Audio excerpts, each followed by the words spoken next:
안녕하세요. 오늘은 창세기 17장으로 한번 들어가 볼까 합니다. 하나님이랑 아브람 사이에 아주 중요한 언약이 맺어지는 부분인데요. 이름도 바뀌고 또 할례라는 어떤 표징도 등장하고요. 바로 그 이야기 속으로 한번 깊이 들어가 보시죠. 자, 시작은 아브람 나이가 49살 때예요. 그때 하나님께서 나타나셔서 나는 전능한 하나님이다. 너는 내 앞에서 완전하게 살아라. 뭐 이렇게 말씀하시죠. 그러면서 엄청난 약속을 하십니다. 그게 바로 아브라함을 여러 민족의 아버지로 삼겠다 이거죠. 아니, 당시 자식도 제대로 없는 노인한테 이런 약속이라니. 정말 파격적이잖아요. 그러면서 이름도 아브람에서 아브라함으로 바꿔주시고요. 이게 그냥 뭐 별명 같은 건 아니죠. 그렇죠. 단순한 호칭 변경, 이걸 넘어서는 거죠. 그의 정체성하고 그 미래 운명까지 하나님께서 아예 새롭게 딱 선언하시는 거예요. 아브람이 뭐 존귀한 아버지 정도의 뜻이라면 아브라함은 문 민족의 아버지라는 뜻이니까요. 그야말로 삶의 목적, 방향 자체가 확 달라지는 그런 선언입니다. 게다가 이 약속은 아브라함, 뭐랄까, 한 사람에게서 끝나는 게 아니에요. 대대로 이어질 영원한 언약이라고 딱 강조가 되죠. 하나님께서 그와 그의 후손의 하나님이 되어주시겠다. 이런 관계 중심적인 약속인 거고요. 물론 가나안 땅 약속도 있지만 이 관계 약속이 훨씬 더 본질적이라고 볼 수 있겠습니다. 관계를 중요하게 보시는군요. 그리고 이 엄청난 약속, 이걸 기억하고 또 지키게 하려고 표징으로 할례를 명령하시죠. 너희 가운데 남자는 모두 할례를 받아라. 이것이 나와 너희와 내 뒤에 올 너희 자손 사이에 세운 내 언약이다. 이렇게요. 굉장히 구체적으로 지시하시던데요. 네, 그 구체성이 아주 중요합니다. 집에서 태어난 종이든 아니면 뭐 돈으로 사온 이방인이든 남자아이는 태어난 지 8일 만에 할례를 받아야 한다. 그리고 이걸 어기면 언약을 어긴 거다. 그래서 백성에게서 끊어진다. 이렇게까지 말씀하시죠. 이건 말 그대로 몸에 새기는 영구적인 표식이에요. 언약 백성으로서의 어떤 소속감, 또 세상과의 구별됨, 그리고 하나님의 약속에 대한 순종, 이걸 눈에 보이게 드러내는 행위인 셈이죠. 내 언약은 너희 몸에 새기는 영원한 언약이 될 것이다. 이 말씀처럼요.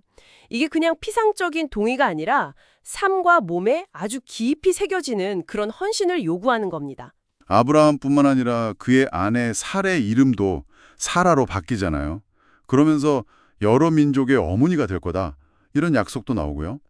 그런데 여기서 진짜 놀라운 건 90살 사라가 아들을 낳을 거라는 거 아니겠어요?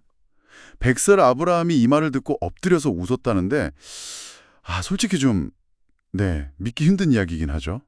그래서 아브라함도 현실적으로 이스마엘이나 하나님 앞에서 살기를 원합니다.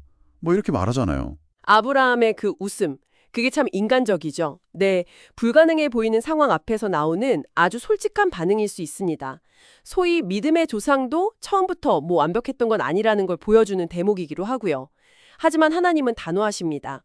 아니다. 내 아내 사라가 너에게 아들을 낳아줄 것이다. 너는 그의 이름을 이삭이라고 하여라. 이게 또 흥미로운 게 이삭이라는 이름 자체가 웃음이라는 뜻을 가지고 있잖아요. 그리고 이 불가능해 보이는 약속의 아들, 바로 이 이삭을 통해서 영원한 언약을 세우시겠다. 이렇게 명확히 하십니다. 물론 이스마엘도 축복은 받아요. 큰 민족을 이룰 거다. 이렇게 약속은 하시지만 언약의 핵심 계승자는 이삭이다. 이 점을 분명히 구분하시는 거죠. 웃으면서 의심하기도 했지만 하나님의 말씀이 끝나자마자 아브라함의 행동이 정말 대단합니다. 그날 바로 자기 자신하고 아들 이스마엘 그리고 집에 있는 모든 남자에게 할례를 행해요. 99살의 나이에 망설임 없이 그냥 순종하는 그 모습이 참 인상 깊습니다. 맞습니다. 창세기 17장은 정말 하나님의 그 주권적인 계획 선포, 그리고 인간의 어떤 상식이나 한계를 초월하는 약속, 또 그 약속에 대한 구체적인 순종의 요구가 아주 잘 어우러진 장이라고 할 수 있습니다. 아브라함의 인간적인 반응, 뭐 웃음이나 의심 같은 거요. 그런 것과 그럼에도 불구하고 따르는 그 최종적인 순종, 이게 교차하면서 하나님의 계획이 우리의 어떤 이해나 가능성을 훨씬 넘어선다는 걸 보여주죠. 그러게요.